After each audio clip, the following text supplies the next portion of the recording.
Bienvenidos a un nuevo programa de ¿Qué está pasando afuera de casa? En el día de hoy vamos a exponer y debatir sobre la situación en Venezuela. Me acompañan hoy Bruno Sassi y Gus Vallejos, como siempre. ¿Cómo andan, chicos? Bien, la verdad que contento de estar otra vez acá. Está un gusto. Corto, Gus, ¿eh? Sí. Cortito y al pie. Muy bien, seguimos. Como les decía antes, el programa de hoy va a tener como tópico principal la situación en Venezuela. Tuvimos la posibilidad en este programa darle el formato que en lo personal y al grupo de producción le parece lo mejor para este tipo de temas, que es hablar con protagonistas de las situaciones, ¿no? La sección va a estar dividida en dos partes, justamente protagonizadas por un señor que nos va a acompañar hoy, ya les vamos a comentar quién es, y la narración de una chica del colegio, ambos venezolanos. Hoy va a estar con nosotros José Miguel, venezolano, actualmente vive en Bahía. Y nada, un placer tenerte, José, ¿cómo estás? Hola, un saludo a todos los que nos escuchan en esta radio de la juventud bahiense, muy buena.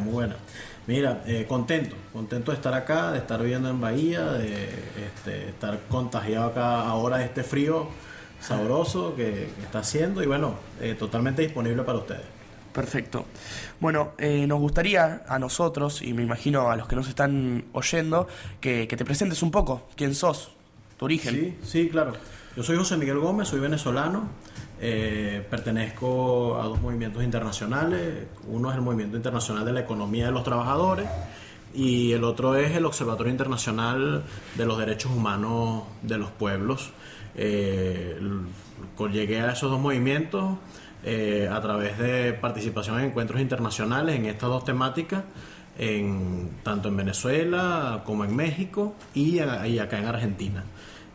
Que me hicieron pues llevarme hasta allá y me encargo actualmente de acompañar procesos organizados de la gente en lo que es defensa de derechos humanos y todo el tema de fundación de nuevos procesos económicos de trabajadoras, de trabajadores en Latinoamérica. Me encargo de recorrer Latinoamérica, visitar movimientos sociales, visitar organizaciones y acompañarlos en sus procesos formativos.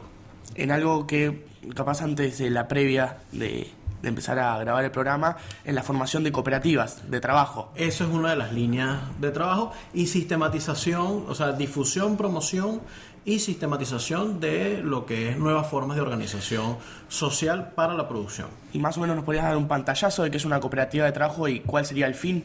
Sí, una cooperativa de trabajo es una organización alternativa a las formas tradicionales en que se dan las relaciones de trabajo, en las que la gente, trabajadoras, trabajadores, logran hacer una gestión productiva y una gestión administrativa de los medios de producción sin patrón.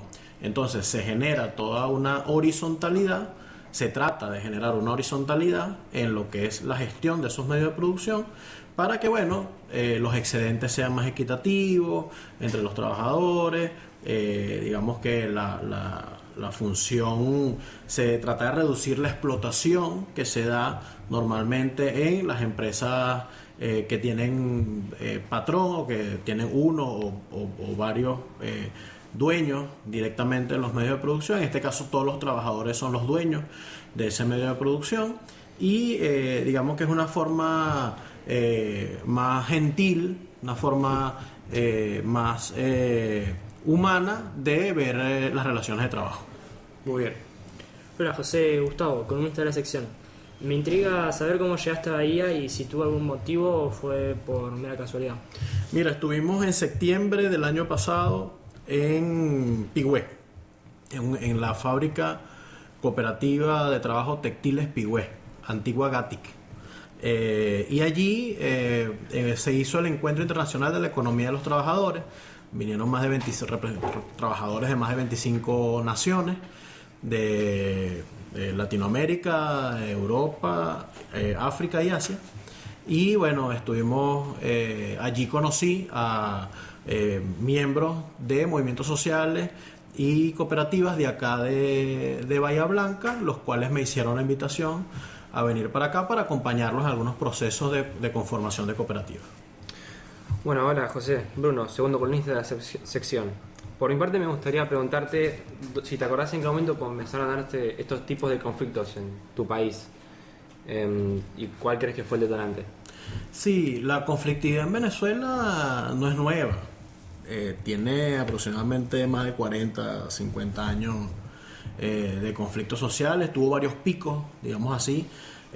Un primer pico fue el 27 de febrero de 1989.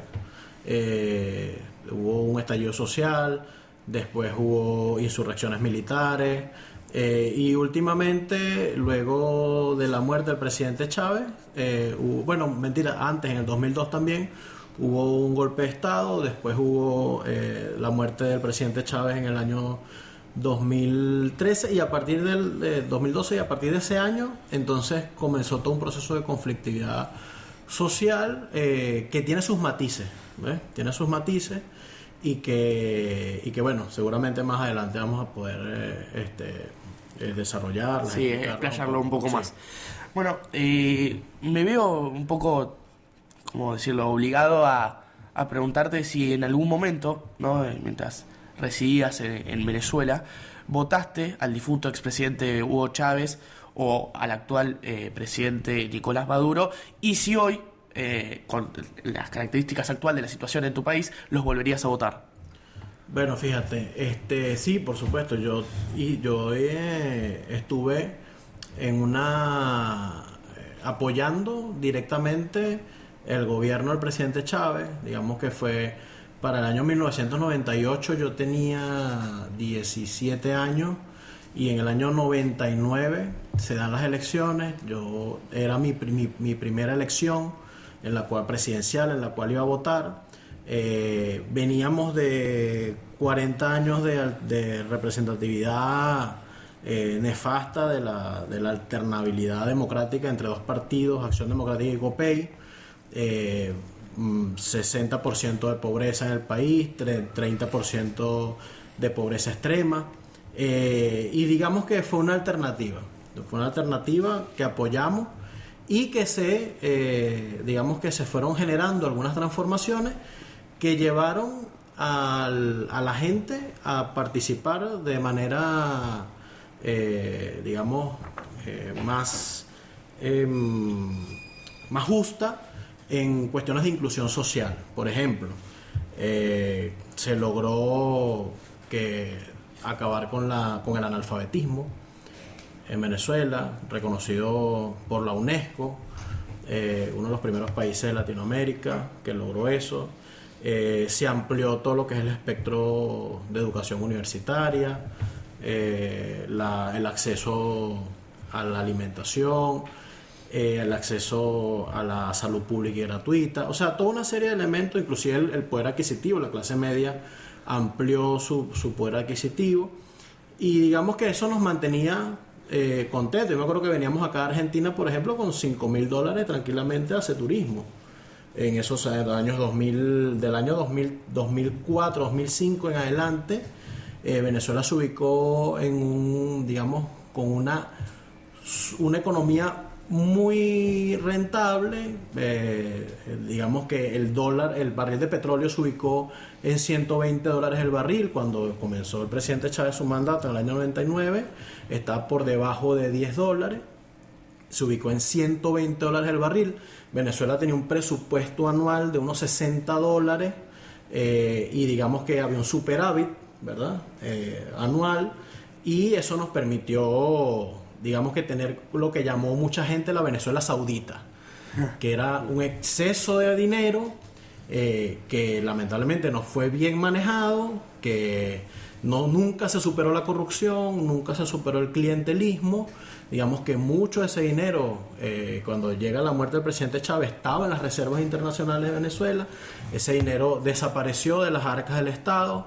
Y es lo que hace que hoy en día la crisis que tenemos no tenga la posibilidad de ser bien aguantada, ¿verdad? Y que, bueno, tengamos toda la situación nefasta que se está viviendo ahora.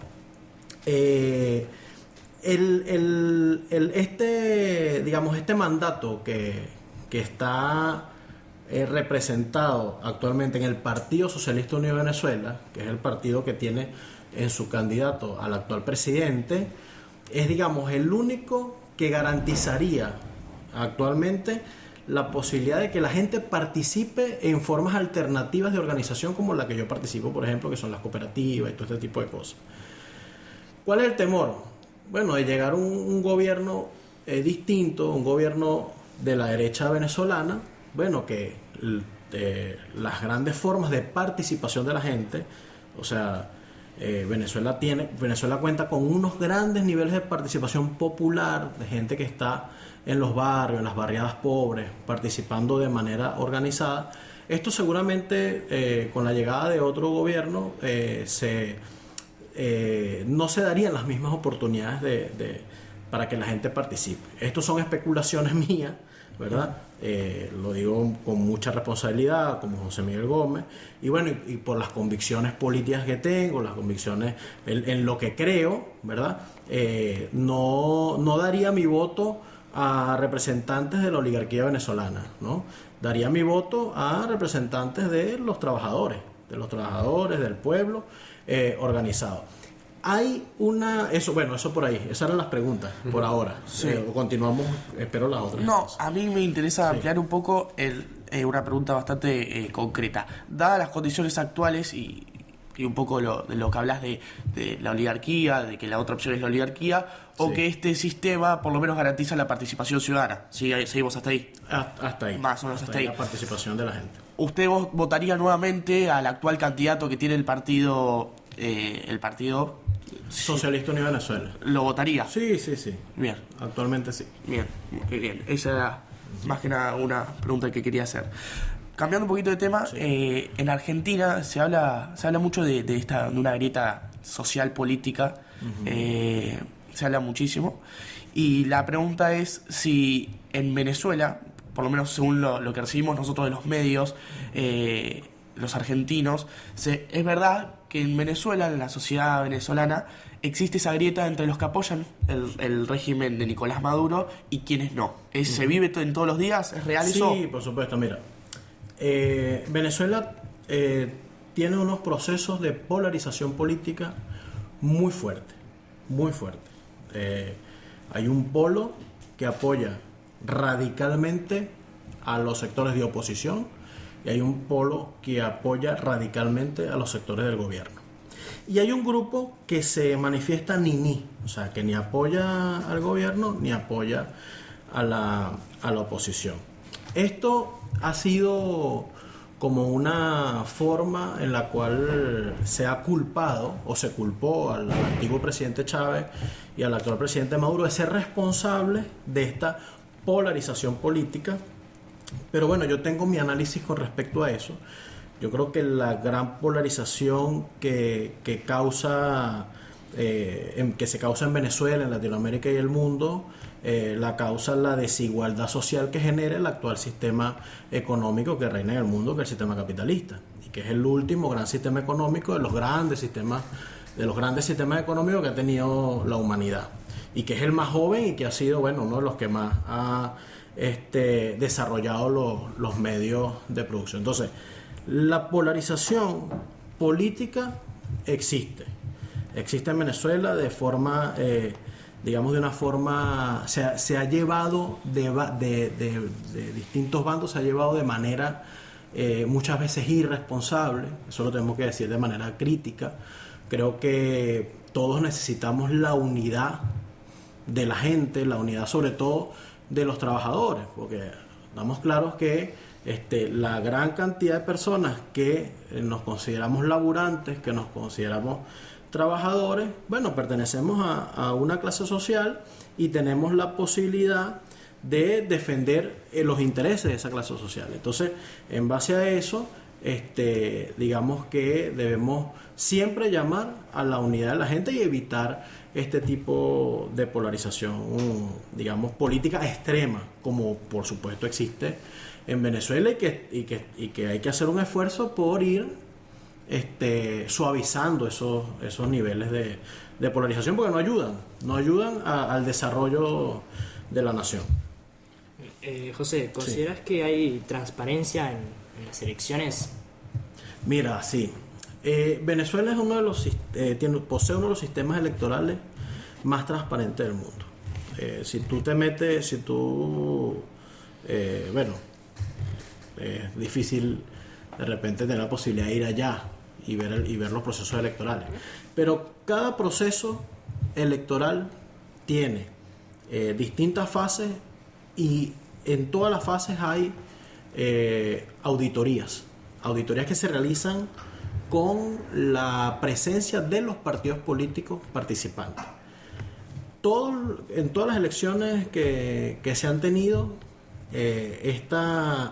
no se levanta un acta con votos, no se dan resultados si no hay la autorización de los partidos políticos para que eso suceda. Es decir, si yo, como representante de un partido político de oposición que está participando en unas elecciones, no estoy de acuerdo con algún proceso que se da dentro de las auditorías o fuera de ellas, yo puedo tranquilamente poner, como se dice, bajo protesta o levantar algún tipo de crítica oficial, judicial, sobre las elecciones. Como te digo, es un proceso altamente auditado. Por supuesto, hay una realidad, y es que durante todos estos años de gobierno hay partidos de oposición que han ganado alcaldías, hay partidos de oposición que han ganado gobernaciones, hay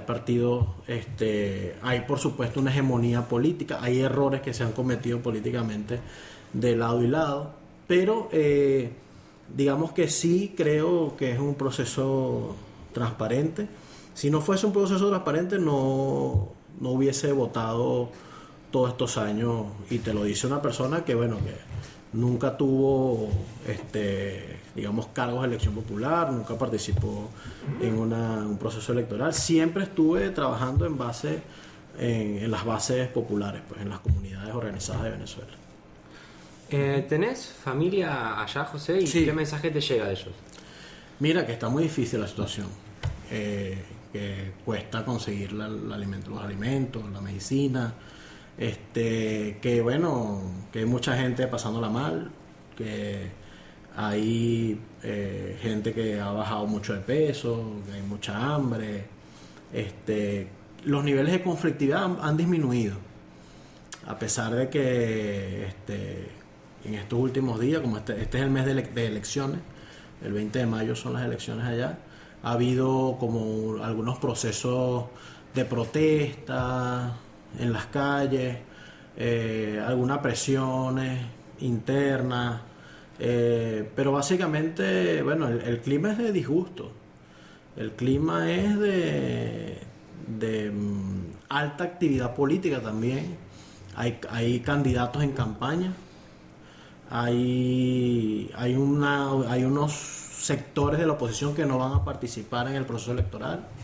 hay otros sectores de la oposición que sí van a participar, hay muchas especulaciones,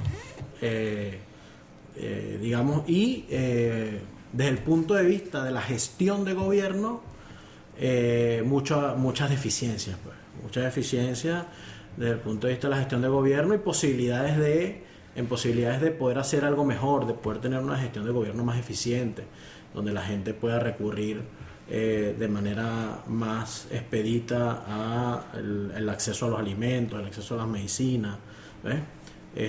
Sí, ese es el mensaje que en este caso mis padres que están allá me dicen cada vez que uno habla con ellos.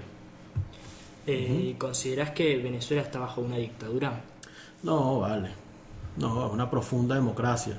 Lo que pasa es que la democracia venezolana no se entiende porque es una democracia distinta a las democracias latinoamericanas. O sea, cuando tú lees la Constitución de la República Bolivariana de Venezuela, en su artículo 5 te dice que Venezuela es una democracia participativa y protagónica, que trascendió la democracia representativa. Es decir, países, por ejemplo, como Argentina, Brasil, Colombia, tienen democracias representativas. O sea, quienes están en los cargos de poder son representantes del pueblo.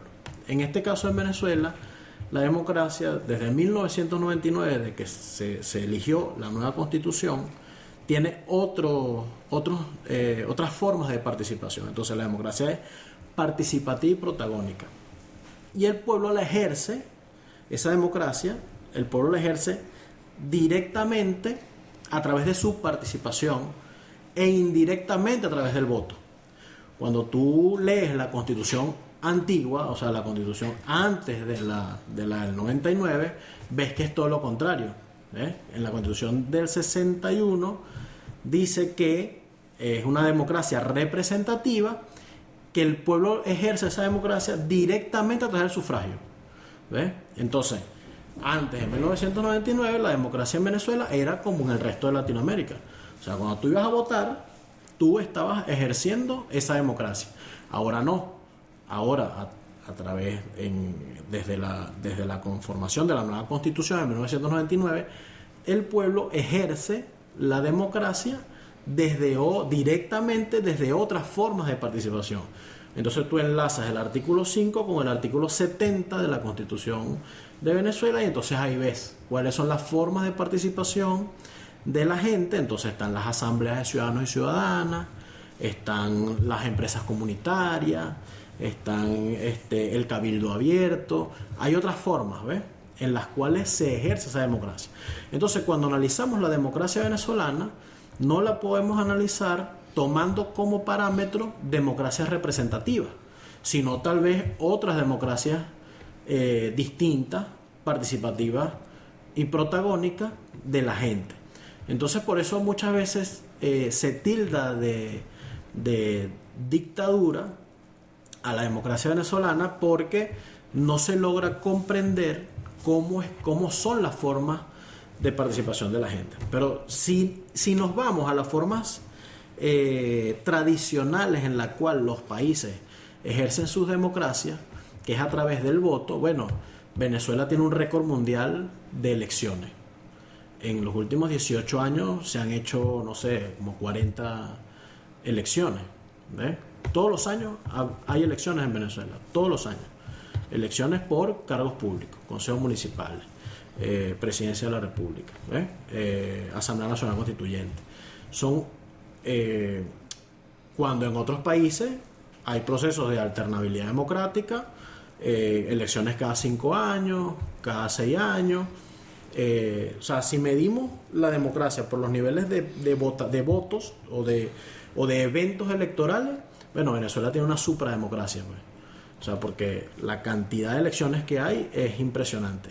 Y si la medimos a través de las formas de participación de la gente, entonces también hay una gran democracia, porque desde las comunidades, en cada calle, en cada esquina, en cada manzana, en cada comunidad, en cada barrio, en cada villa, hay formas de gobierno de la gente, que son las comunas, que son los consejos comunales, que a lo mejor han tenido, digamos, son formas incipientes de participación. O sea, les falta todavía madurar, les falta todavía ir hacia procesos más desarrollados o más, o digamos, en torno a sus funciones, que es normar la vida en comunidad, por ejemplo, o desarrollar sistemas económicos alternativos dentro de las comunidades.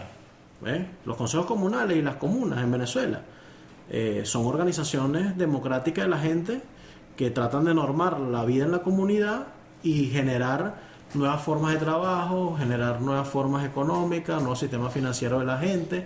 Es un proceso progresivo que, por supuesto, se ha visto trastocado por toda esta crisis que tenemos. Bien, y última pregunta sobre este tema. ¿Usted considera, dado que no estaba enterado de todos estos sistemas que recién explicó, que es muy interesante. Todas esas comunas, esos sistemas en los que ustedes explican que los civiles, sin importar la cantidad de personas, tienen sus sistemas democráticos. ¿Tienen la posibilidad de ser independientes del Ejecutivo Nacional o dependen directamente de la elección del Ejecutivo Nacional? No, totalmente independiente. Totalmente independiente. Cada comunidad tiene sus elecciones. Por ejemplo, yo cuando estaba allá en Venezuela, yo formé parte de una comuna. Yo estaba en una radio comunitaria y esa radio comunitaria tenía un vocero y una vocera dentro de un parlamento comunal, que es una forma legislativa de decisión dentro de una comunidad. Ese consejo comunal, con ese parlamento comunal, con esa comuna, forman el gobierno del territorio. Entonces, como yo estaba de vocero de esa radio, había otro compañero, otra compañera que formaban parte de una cooperativa y también estaban en ese parlamento.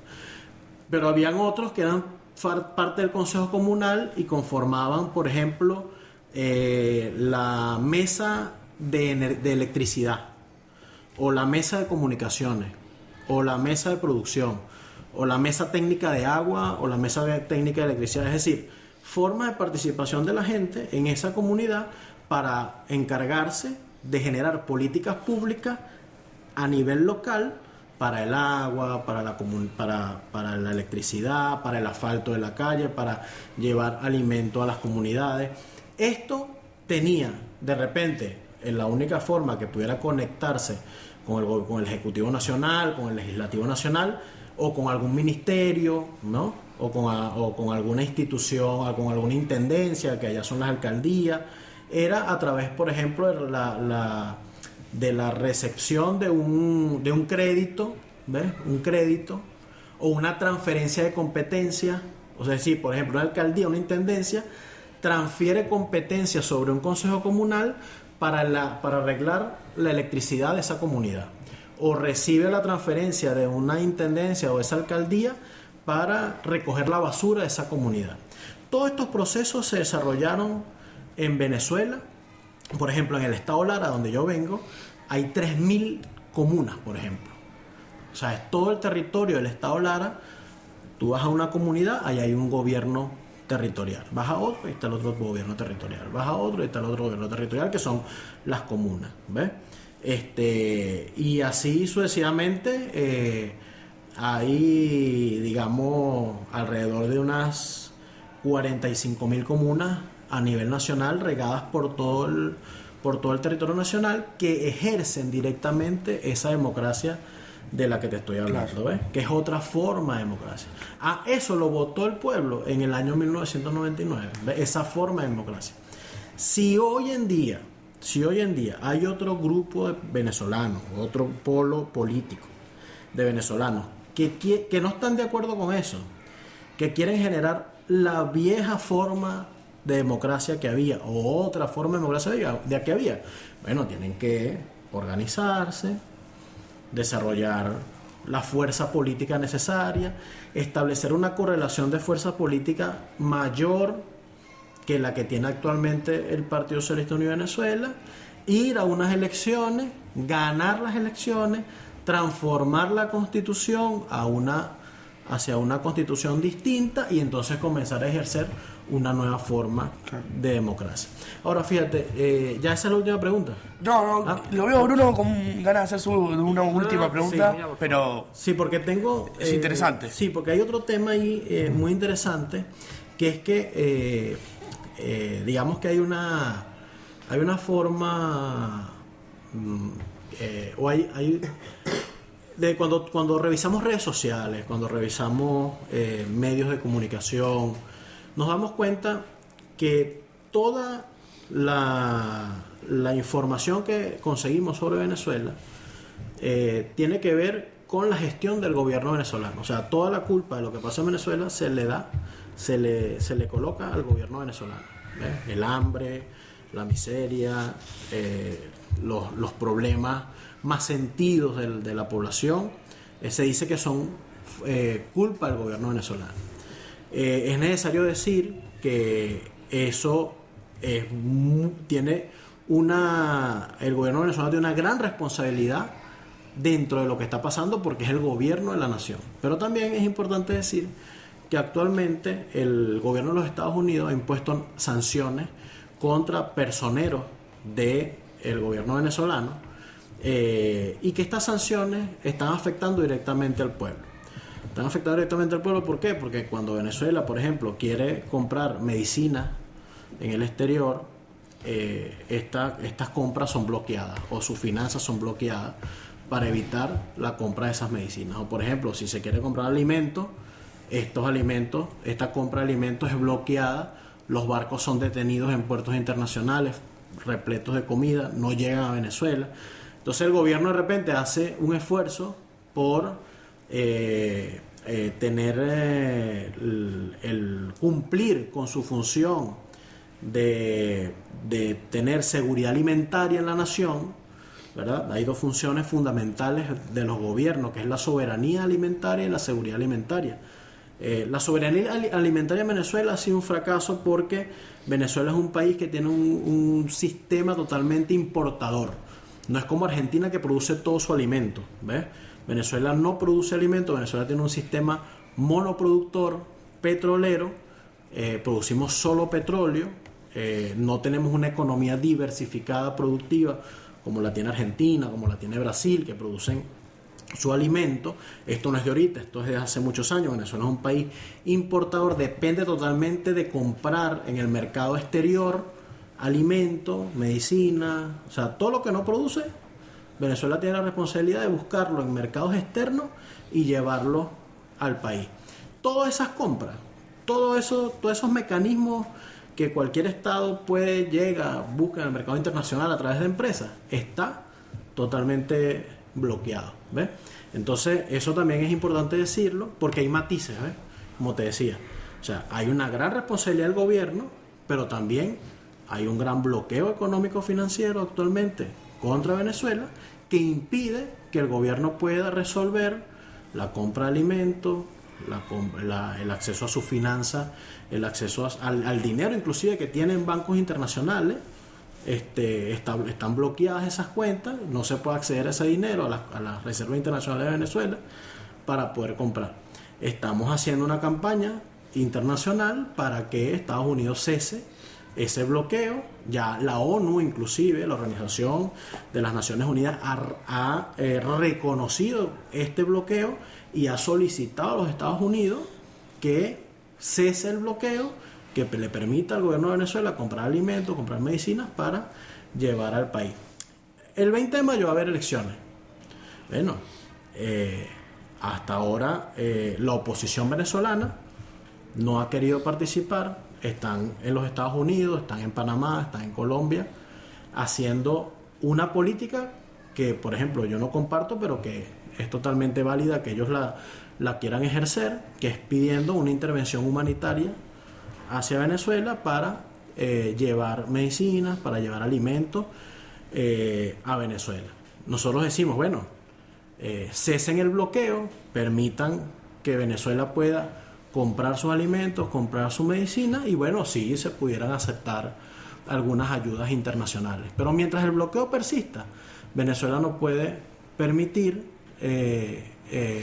ese canal humanitario que se está pidiendo porque no se está jugando en buena liga, ¿sí me entiendes? Claro, sí, no se está jugando en buena liga y bueno, es importante que esto se conozca porque digamos que hay todo un bloqueo informativo sobre esto. Se cree que solamente, digamos, que todo lo que sucede es por irresponsabilidad del gobierno y no se sabe que hay un bloqueo internacional, que inclusive ya la ONU lo reconoció, la Organización de las Naciones Unidas lo reconoció y están solicitando a los Estados Unidos cesen el bloqueo para que entonces el país pueda enrumbarse hacia un mejor futuro.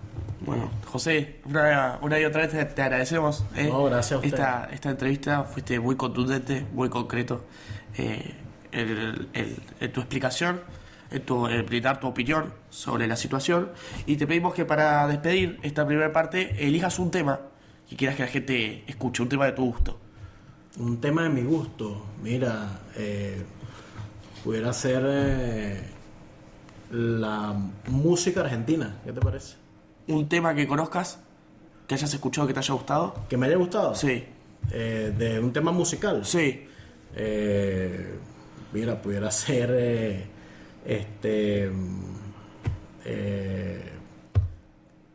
la canción esta, Mi Buenos Aires querido, Carlos Gardel. Nos despedimos con Mi Buenos Aires querido de Carlos Gardel, entonces. No se vayan, que quedamos con mucho más Radio Z en breve. Chau, chau.